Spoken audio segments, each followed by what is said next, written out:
Watch someone compose a follow-up message, and you will see a small negotiation happen. She types, just circling back on this. Deletes it, too corporate for a dentist. Types, sorry to chase you. Deletes that too, because she is not actually sorry. This is the third time, and the appointment is on Thursday. Settles on hi, just checking in, and sends it. The smiley face is doing an enormous amount of work in that sentence. The message took 20 seconds. Everybody would agree that is a trivial amount of time, including her. That is exactly why nobody has ever counted it. But go back to the document. She had been working on it for about 40 minutes. She now has to find her way back into a sentence she was halfway through and reconstruct what she was about to say. That part is not 20 seconds. Try this for 1 week, because I do not think you will believe the number until it is your own. Every time you send a message that is really a second ask, put a tally mark on a sticky note.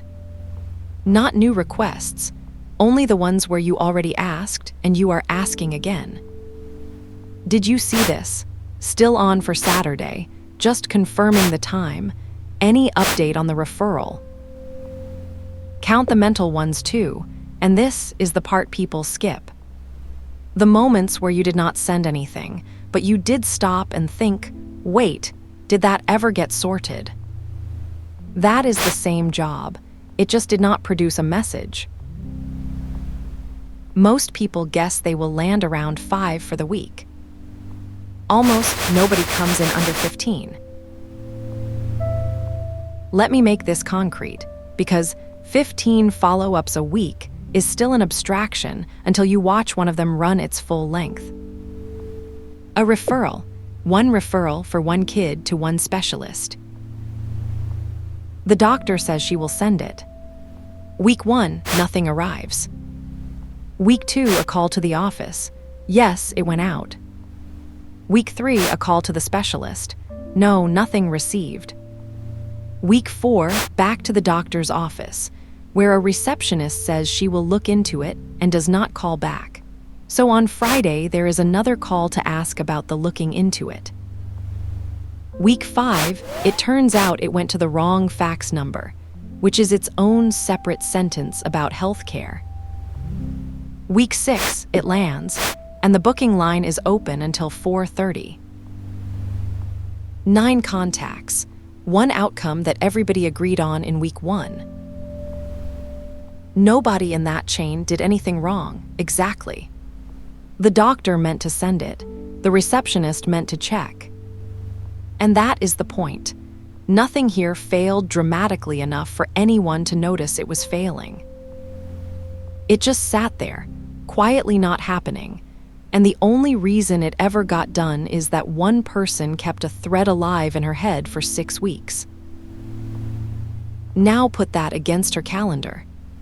Every one of those 9 calls happened during her working day, because that is the only time anybody answers. Now let us price it honestly, because the previous version of this number is where a lot of content about the mental load loses people. The typing is 30 seconds. If that were the whole cost, 15 a week would be about 7 minutes, and there would be no video here. The real cost is the re-entry. You were inside something, you left it to send a message, and now you have to climb back in. Psychologists have a name for the sludge left behind when you switch tasks, and every honest estimate of it says the same thing.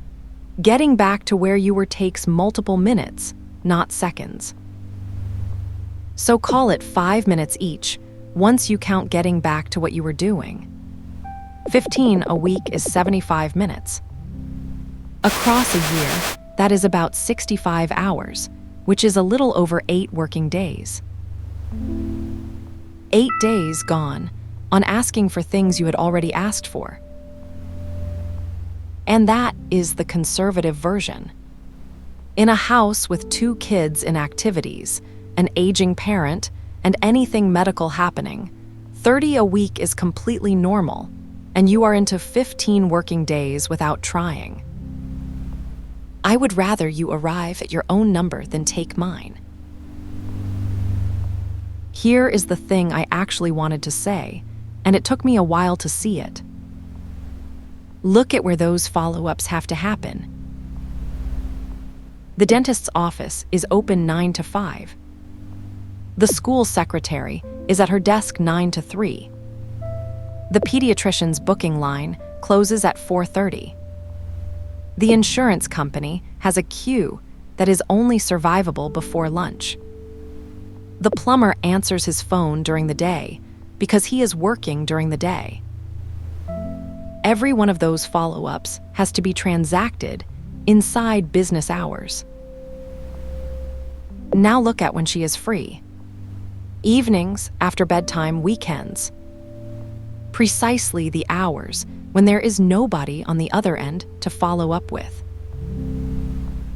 This is the whole thing, and it is why this is not simply a household admin video. The follow-up burden cannot be moved to her own time. It is structurally impossible. It has to be paid out of her working day, from the gaps between meetings, on mute, in the corridor, in the 4 minutes before the next call. And because it is paid in pieces of 4 minutes, it never shows up anywhere as a cost. Nobody puts "chase the referral" on a timesheet.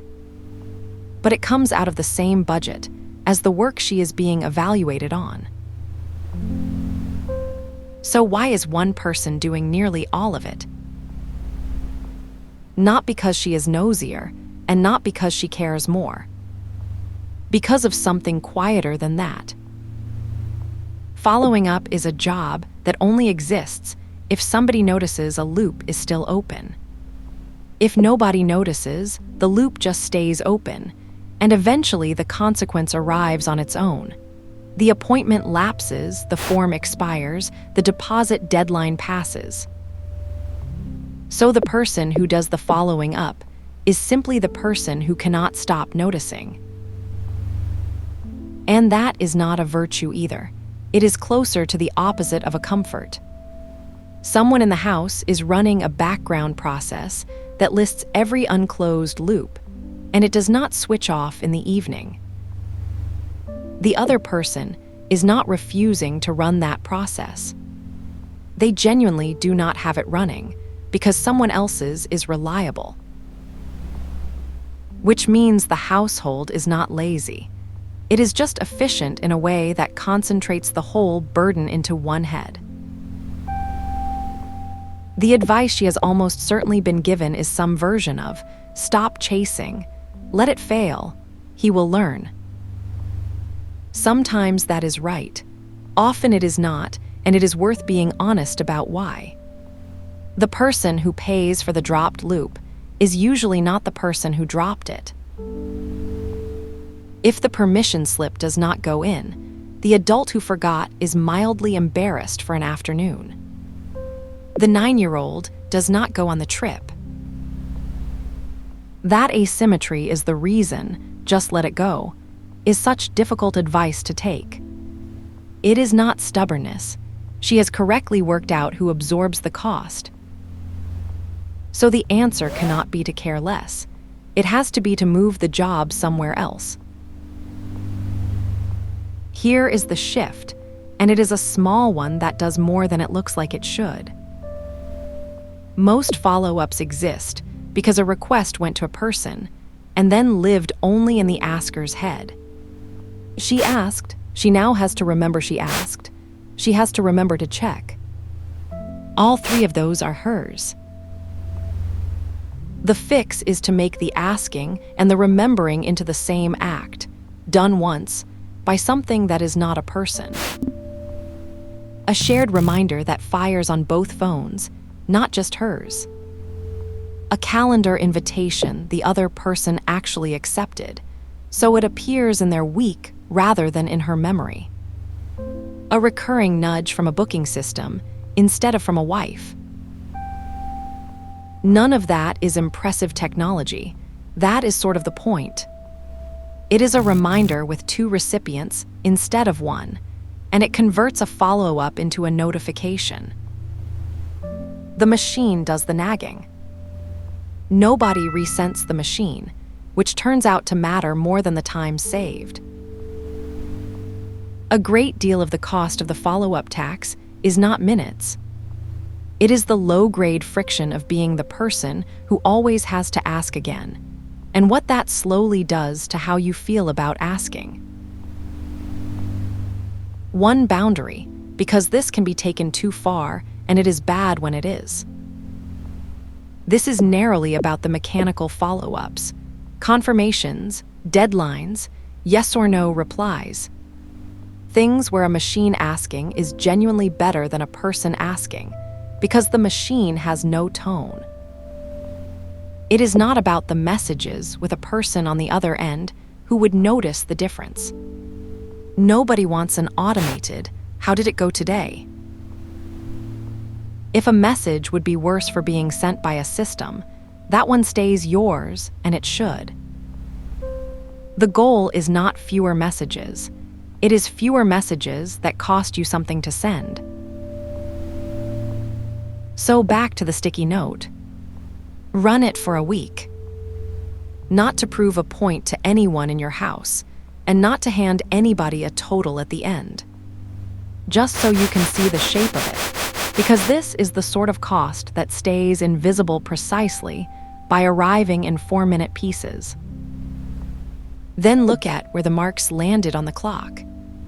My guess is that almost all of them sit between 9 and 5, in the hours you were supposed to be doing the other job. Here is the question I would sit with. Of everything you chased this week, how much of it actually needed you? And how much of it just needed somebody to remember?